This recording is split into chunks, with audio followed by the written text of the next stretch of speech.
Today, we're looking at The Sweet Shop, a 500-piece puzzle from Ravensburger.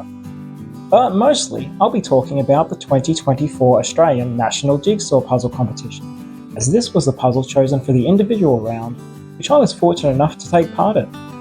For the uninitiated, in a speed puzzling contest, everyone is given the same puzzle, sight unseen, and a fixed time limit in which to solve it as fast as possible. The bigger competitions will usually arrange to have an unreleased puzzle provided for the competition, but in Australia we're generally given a recently released puzzle from the Ravensburger catalogue, so there's a good chance some of the competitors will have solved the puzzle before. The day was broken up into 3 events: a 2-hour pairs event in the morning, a 2-hour teams event at noon, and a 3-hour individual round towards the end of the day. This sport is still niche enough that you don't actually need to qualify to take part, and it's open to all skill levels. Having done my state competition earlier in the year, and fancying a little jaunt to Melbourne, I booked my ticket for the individual competition. I had no expectation of doing well, with my only solid goal to finish the puzzle in 90 minutes, which actually could have been a big ask depending on the puzzle choice. Fortunately, with this puzzle choice, I was in very good stead.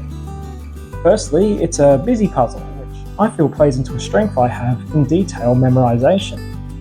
But the main advantage I had was, I've actually solved this puzzle before. Yes, I found this exact same puzzle at a charity shop about 3 months ago for just $4, and I'd saved it up to do 1 week before the competition as part of my training regime, so it was still fairly fresh in my memory. That first time solving the puzzle at home took me around 1 hour, 22 minutes. So as soon as I saw that this was a puzzle selected, I knew I was on track to meet my goal. So what did I learn from that first attempt? Well, not a huge amount. My approach ended up being pretty similar, starting with those bright red and white stripes on the top edge and working down through the layers of the puzzle by colour. I did consciously spend less time pulling together the pieces with text because I found that wasn't very useful on my first attempt. And I was quicker to concentrate on those distinctly coloured shelf lines that cross the image, as they are quite useful to build from. On the other hand, I did get a bit flustered trying too hard to assemble those shells without enough surrounding pieces, so maybe my experience cut against me too. I think really the big advantage was I still had a vague memory of where in the image each of the small details went, which really let me fly through the final parts of the solve. And I also had that confidence boost of knowing I had done it once before and could do it again. So how did I go under competition conditions? Well, my final time was 1 hour, 8 minutes, 7 seconds, which put me in 59th position by a single second. Now that's by no means a podium finish, but it was much better than I'd expected to do, and honestly, probably as good as I'm ever gonna do, because the competition is only getting tougher, and I don't think I can get this lucky again. Zooming out to the event as a whole, it was an excellently run, very fun day, even though I was only able to spectate the other events. It was held at the Melbourne Sports and Aquatic Centre, which turned out to be an excellent choice of venue, even if we did get some odd looks from the kids who were there to play basketball. We had a large open arena to compete in with strong, consistent lighting. Most of the time. Some of the arena lights were accidentally switched off for the final 10 minutes of the event. And worse, there was a siren from the arena next door firing constantly for at least the last half an hour as well. So while they might not have been at the top of the leaderboard, these final puzzlers pulling through all of that after a 3-hour marathon session really deserve every congratulation. Now if this were a review of the event, even with those minor hiccups, I'd still give it 5 stars, because the volunteers really did amazingly well organising such a large event over a very long day. My only caveat is that, while I know it would be difficult to arrange, I think the contest would really benefit from using an unreleased or custom puzzle image so there's a more level playing field. And I say that as someone who benefited from it this time. But I am meant to be reviewing a puzzle here, so let's get back to that.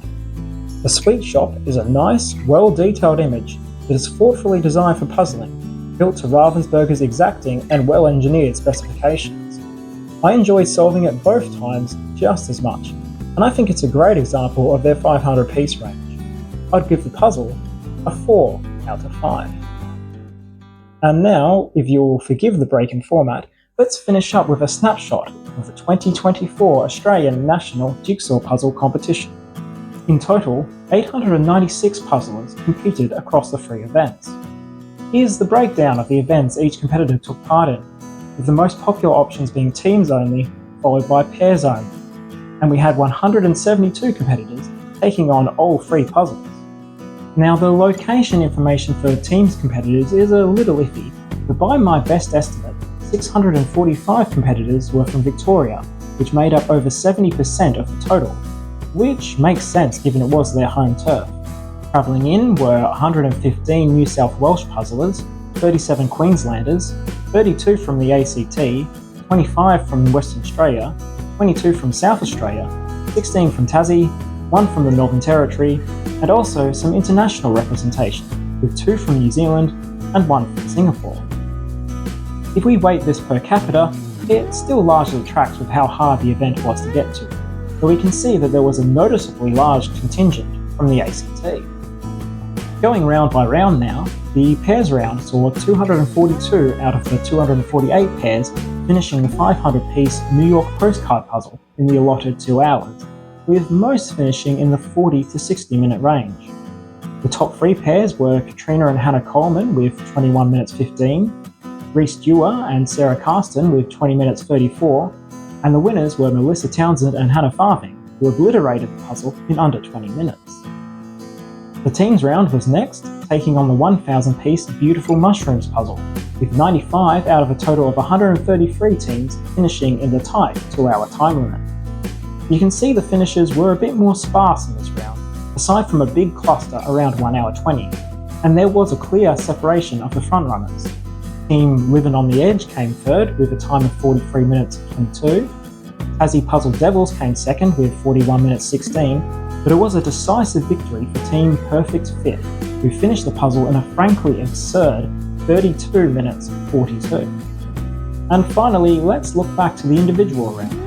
345 of the 373 puzzlers completed, with rapid-fire finishes all throughout the 1 to 2 hour mark.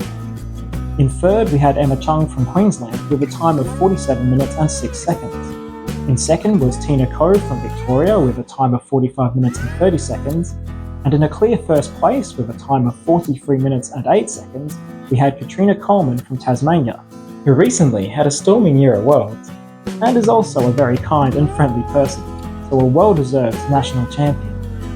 Congratulations to her, all the podium finishers, everyone who took part, and most of all the volunteers who worked tirelessly to make it all happen.